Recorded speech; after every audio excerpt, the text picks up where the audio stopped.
Mobile charge দিতে গিয়ে ফেরা হলো না চা দোকানি আলামিনের।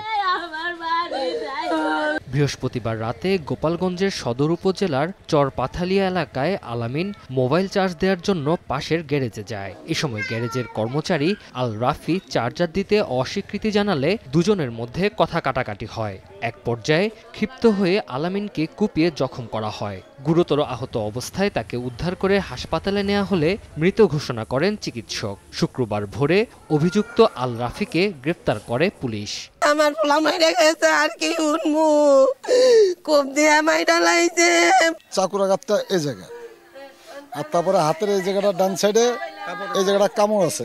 তাদের ভিতরে একটা ধস্তাধস্তি হয়েছে, যে মারা গেছে তার বাম হাতে না ডান হাতের জন্য কামড় আছে। পরবর্তীতে এলোপাতাড়িক ভাবে তারে কোপানো হয়েছে। আমরা আর বাইরে যেভাবে নৃশংসভাবে মারছে সেইভাবেই আমরা তারও সূক্ষ্ম বিচারটা আমরা চাই।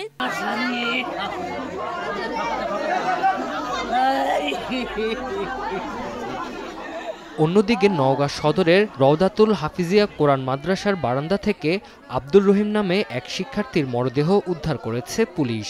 স্বজনদের দাবি, শিশুটিকে বলাৎকার শেষে হত্যা করা হয়েছে। এই ঘটনায় মাদ্রাসা সুপারকে জিজ্ঞাসাবাদের জন্য পুলিশ হেফাজতে নেওয়া হয়েছে।